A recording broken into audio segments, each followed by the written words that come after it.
So hello, so it's day 2, and of course I had to let the Bigo bread sit for 24 hours. So what's going to happen is that bread actually going to go inside of the ciabatta bread, and this is the actual recipe that I'm putting on the Bigo bread today, and that's why I had to let it sit 24 hours. So I measured all that stuff out, pre-measured it. So that's what I'm doing day 2. So first of all, of course, I like to take off my ring sometimes because I'm doing dough. But the first thing you need to learn how to do is, whether you wear the gloves or not, you got to learn how to make sure you wash your hands. That's the first thing you can do when you cooking, period, or anything. So I'm going to wash my hands first. But I'm doing ciabatta bread today.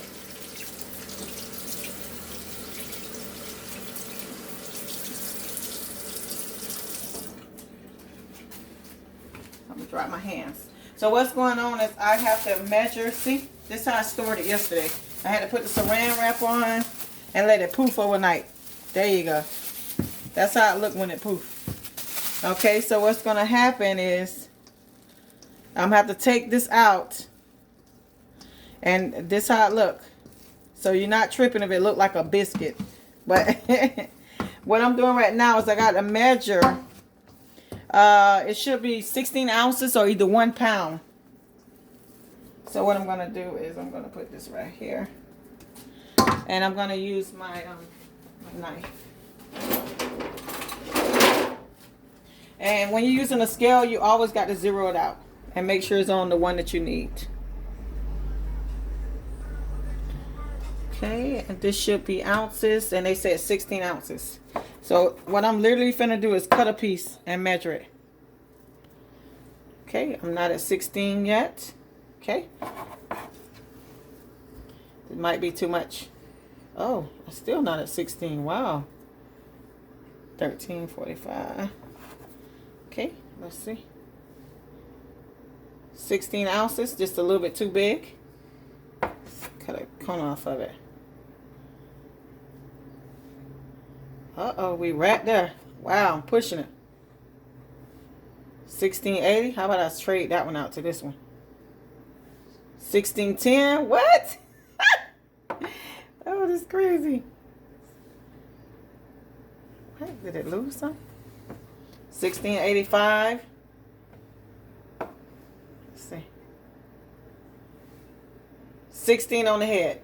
Now the rest of this I can throw in the garbage. You can either save it or freeze it. But by me making it for the purpose of the ciabatta bread, I'm going to throw out the excess weight because I won't use it on anything, you know. But you're allowed to save whatever. So see, if you got this much, it's not, that's really what it is. So that go in the garbage. And I'll put this over here to the side. Okay, so with that being said, what's going on now is that I'm going to have to put all the ingredients in this one bowl, including what I just measured off. And you can pause for a second. Okay, so now what's going on now is, remember, I measured out the Bigo. So now I put the 1 pound in there, which is 16 ounces. Okay, with that being said, I got my stuff pre-measured. I showed you the recipe already. This is, I think, 9 ounces of bread flour that I already pre-side. I'm going to put a tablespoon and a half of your instant wheat.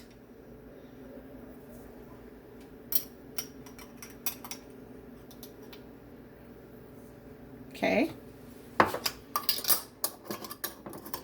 Then I'm going to do 2 ounces of olive oil.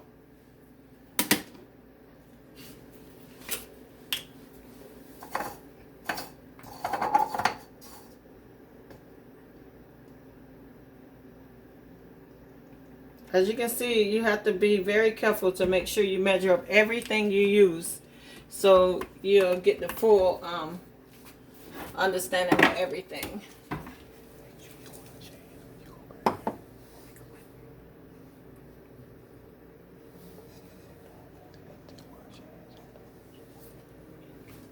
And this is the olive oil. So that was 2 ounces of olive oil. Now, what's going to happen is you're going to add salt. But you add it, I advise everyone, because salt stiffen up everything. I advise everybody to at least mix it 2 or 3 times before they even put the teaspoon and a half of salt. And then the water, you do like you always do, add it in slowly. And that should be 7 ounces of water, but you got anywhere from 7 to 9 ounces of water. And what I'm going to do right now before I mix up everything, I'm going to wash my hands again. And that's my spatula. Because your hands can never be too clean in the kitchen. So I always make sure I promote that. Okay, so what's going on is I'm finna stir everything up. And the biga is in here already. So that's why you see it look like that. And the only thing I'm doing is mixing and stirring. Some people cut their biga up sometimes when they're making this bread, because it's easier to stir and mix in, and then some people don't, so it's optional. Like me, I just measured it out to make sure it was correctly, so I didn't go through the trouble of cutting it up. But you know, you slowly add your water in. It's all over to slowly mix, and that's room temperature water.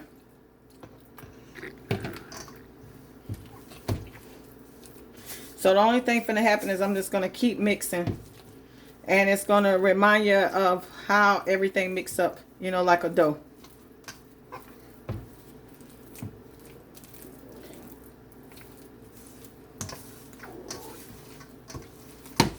See, just keep mixing it, and it's the same process.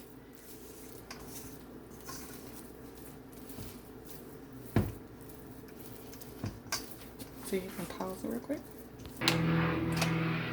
Okay, so don't forget, you get to add salt in here. I don't know if it's coarse salt or not. So what I'm going to do is I'm going to use the regular salt, because it don't specify. It don't specify. I'm just trying to put the top back on it. And I advise you to mix it a little bit before you use the salt, because the salt will lock it up. And it's supposed to be a teaspoon and a half of salt.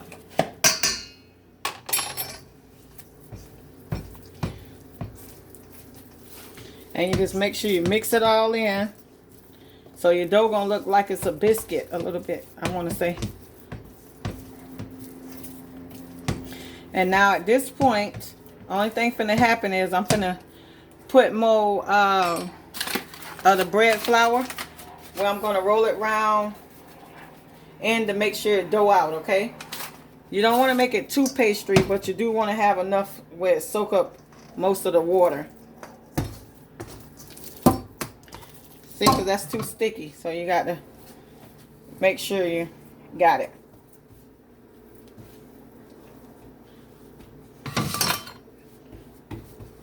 So you literally just putting the dough out again. Same thing you did yesterday. Oh, that's way easier today. It did need more water. Same process. Not too much, because you're going to want it to stretch, because you're going to have to put the fold in it.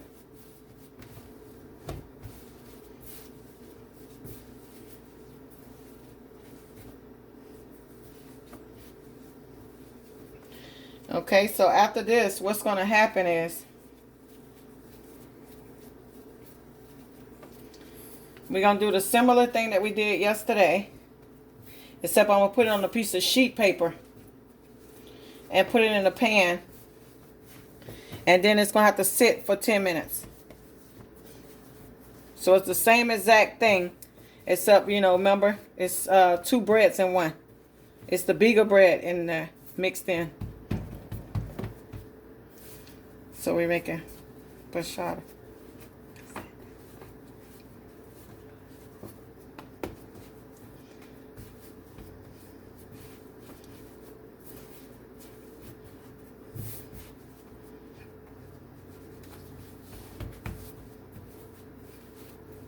So just keep kneading it till you get the texture that you need and want.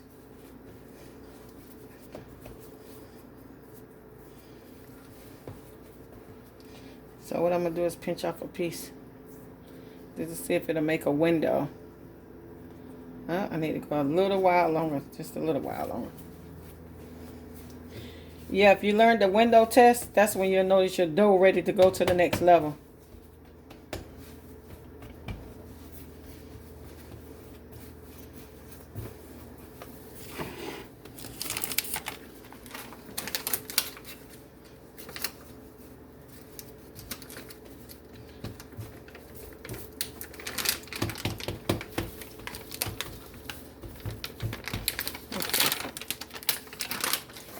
See if I can get a window test in here. Nope. It ain't ready yet. So what I'm going to do is I'm going to pause for a second. So I'm finna test it again and see if I can get me a window out of this. I don't know if I'm not picking up enough or... Yeah, you should be able to get a window when you're doing dough. There we go. Nice little window.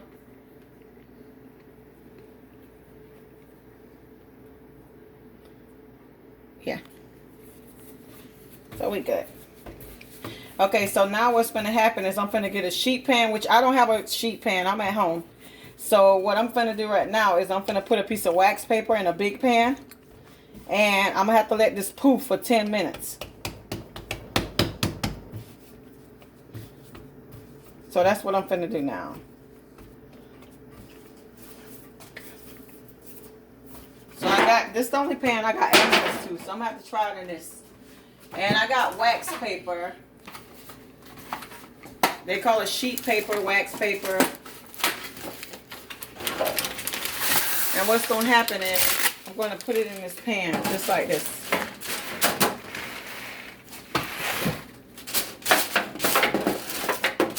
Can you pause for a second? Okay, so this is going to be my sheet pan. So this is the only sheet pan I got access to. So what's going to happen is I'm going to put a little bit of flour, bread flour on this sheet pan before I put this on here. And I'm going to let it poof. And when I say that, what I'm going to do is let it sit out for like 20 minutes. And then that's what we put in the bread. The yeast on. Yep, so it looked real pretty sitting here. And what's going to happen is it ain't supposed to be solid. So it's supposed to be kind of squishy. That's how you know you got it. If it's too firm, then that means you got too much flour on it. But anyway, what's going to happen is I'm going to let this sit for 15 or 20 minutes. But I'm probably going to do 20 minutes. And it's going to sit at room temperature. Okay? And they call it poofing. So until then, I will tune back in a few minutes. Like 20 minutes. 8 minutes. I gave it 20 minutes. Now I'm washing my hands. Make sure your hands are clean. Okay. Okay, so now if you can check it out, you'll see that it doubled in size. See, it's way bigger now. So now the first thing I need to do is degas it. So when I say that, that means you touch it in the middle and you let some of the gas come out. You see how it squirted out air? Yep. And then all you're doing is you're pulling it. Pulling it like a rectangle. You can pick it up and pull it to the edge. However you want to do it. But you start from the center and make your way out to the edge. Like that.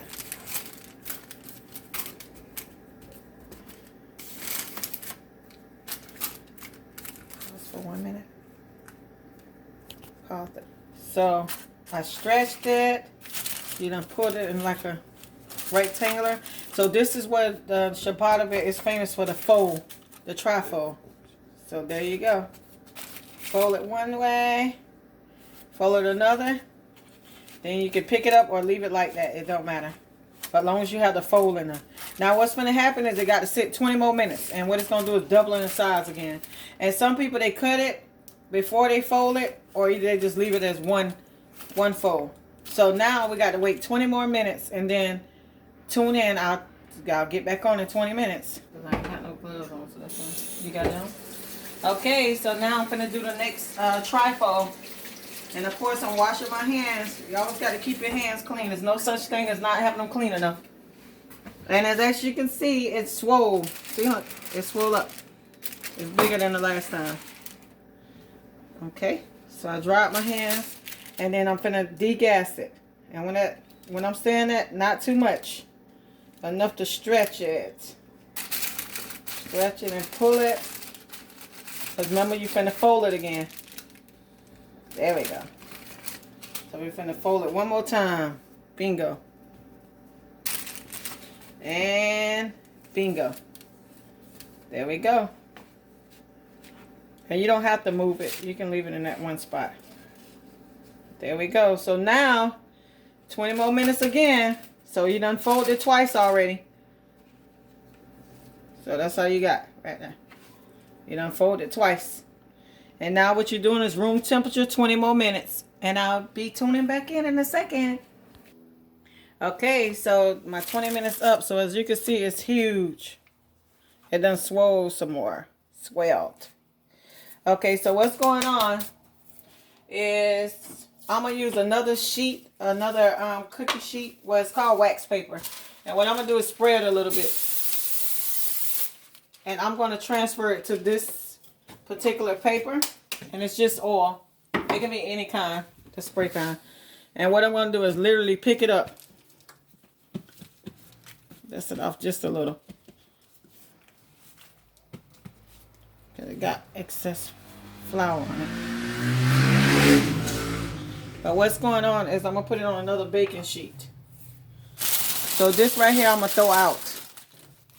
So that's all the so that I put in the garbage. And what I'm going to do is use the same sheet pan. Except I just sprayed this one down and put the ciabatta bread on this. And it's lightly oiled.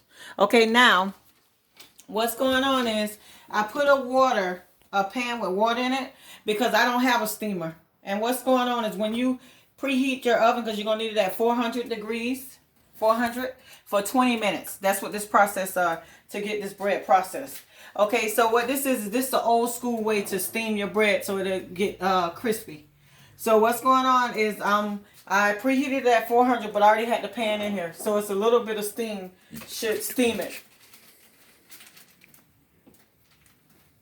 So what's going on is I already sprayed the wax paper with some kind of oil. And I'm going to sit this in here like this. And it's on 400. And I'm going to close it for 5 minutes on 400. Just so the water can make it steamy. And then what's going to happen is in 5 minutes, I'm going to take the water pan out and let it cook. Continue to cook for 15 minutes. So you're doing 400. 5 minutes of steam with the homemade water, steam water. And then 15 minutes of straight cooking. Okay? And I'll be back in a minute. So this is the finished product. Ciabatta bread in the flesh. Oh, that's perfect. And you see the fold? Yes. That's why they call it ciabatta bread. You have the actual fold. And of course I put my thermometer in. Make sure your bread is at 180. That's the ideal heat that it needs to be in. So with that being said, it took a little while, but congrats. This is how you make ciabatta bread. Thank you for tuning in, and I hope y'all have a lovely day. And just remember, anything you put your mind to, you can. This is ciabatta bread in the flesh at 180 Fahrenheit degrees. And I hope y'all have a great day, and thank you for tuning in. Goodbye.